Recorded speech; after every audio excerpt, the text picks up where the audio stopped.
Hi good morning दोस्तों। आइए translation शुरू करते हैं।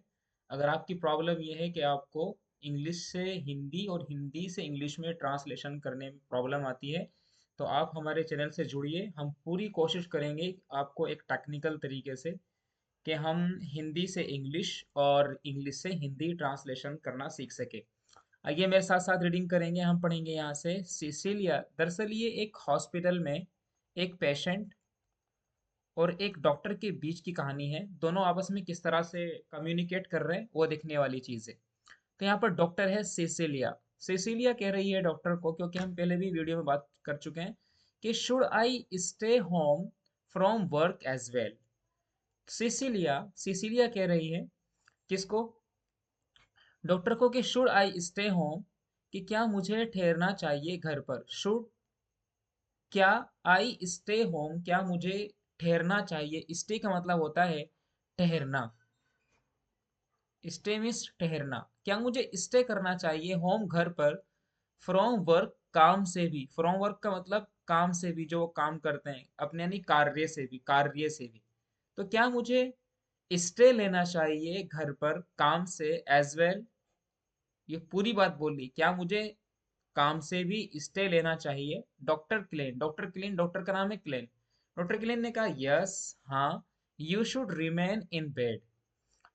रिमेन का मतलब होता है रहना, बाकी रहना। रहना, बाकी रहना, ये सब मीनिंग रिमेन की आती है। तो यू शुड रिमेन, आपको रहना चाहिए। देखिए आपको कुछ नहीं करना है, बस सिंपली करना क्या है कि आपको यहाँ से जो ये यू शुड है, यू शुड को याद रखेंगे आप। तो यू शुड जैसे यूज करेंगे उसके बाद आप कुछ भी कह सकते हैं। आप कह सकते हैं कि you should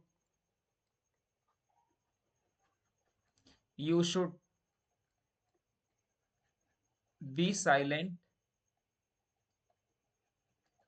while elders speak. जब बड़े बोले आपको खामोश रहना चाहिए। ठीक है ना? आ रही बात समझ में? तो यहाँ पर बोल रहे हैं कि यू शुड बी साइलेंट, आपको साइलेंट रहना चाहिए। वाइल एल्डर्स स्पीक, जब बड़े बोलते हों।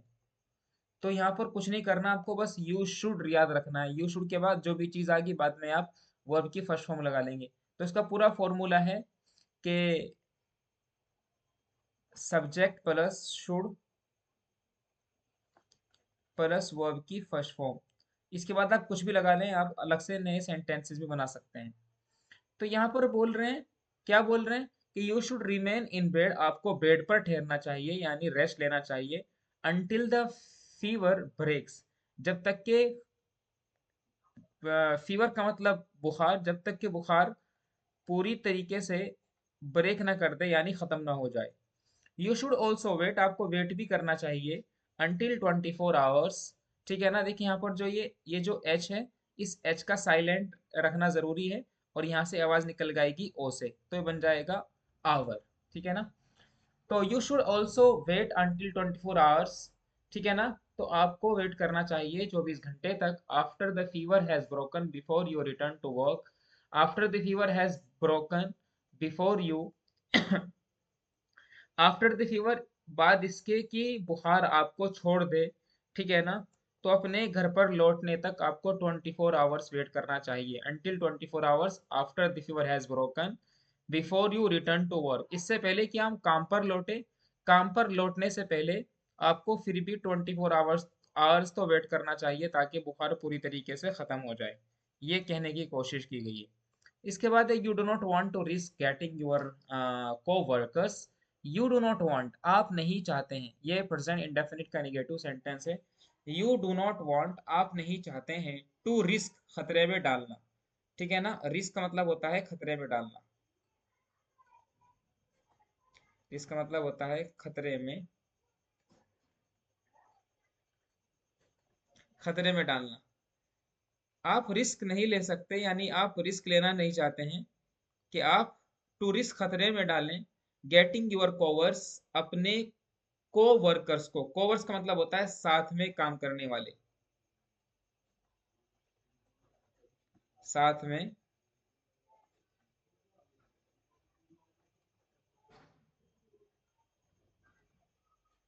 साथ में काम करने वाले। आपको अपने साथ में काम करने वालों को भी खतरे में नहीं डालना चाहिए, ठीक है ना।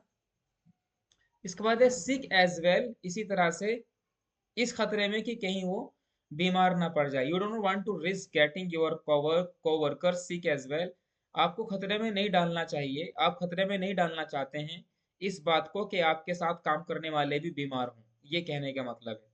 Sicilia, I suppose I will just take it easy and relax for a couple of days. Cecilia जो कि पेशेंट है, ये सिसिलिया कौन है, ये दरअसल ये पेशेंट है। ये कहती हैं कि आई सपोज, मेरा मानना है, मैं मानती हूँ, I will just take it easy, कि मैं आसानी से लूंगी इसको, यानी मैं आराम करूंगी, एंड रिलैक्स, और रिलैक्स करूंगी, for a couple of days, 2 दिनों के लिए। कपल का मतलब होता है जोड़ा, तो दिनों का जोड़ा का मतलब क्या हुआ, यानी 2 दिन। तो कपल ऑफ डेज का मतलब हुआ कि 2 दिन के लिए मैं रेस्ट लेने की पूरी कोशिश करूंगी, ठीक है ना। थैंक यू डॉक्टर, डॉक्टर को बोला उसने, for all of your help, आपकी पूरी सहायता के लिए, for all of your help, उन सारी हेल्प के लिए, मदद के लिए जो भी आपने की है। इसके बाद है यहाँ पर डॉक्टर क्लेन, डॉक्टर क्लेन ने कहा नो प्रॉब्लम, कोई बात नहीं है, नो प्रॉब्लम, कोई समस्या नहीं है, कोई समस्या नहीं है। ट्राई योर बेस्ट, अपना सही से रखिए, अपना सही से कीजिए, टू रेस्ट, आराम करने के लिए, यानी सही से आराम लीजिए, for a couple of days, 2 दिनों के लिए। आई होप, मैं उम्मीद करती हूँ, यू फील, आप बेहतर महसूस, यू फील, आप महसूस करेंगे, बेटर, बेहतर, सून, जल्दी ही, ठीक है ना। तो ट्राई योर बेस्ट, आप कोशिश कीजिए, आप कोशिश कीजिए, बेस्ट, बेहतर, टू रेस्ट, आराम करने के लिए,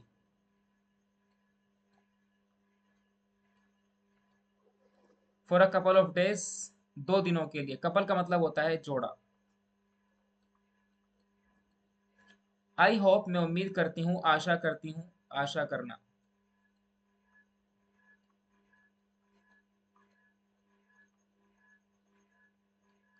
उम्मीद करना। I hope you feel better soon, मैं उम्मीद करती हूँ आप जल्दी ही ठीक हो जाएंगे।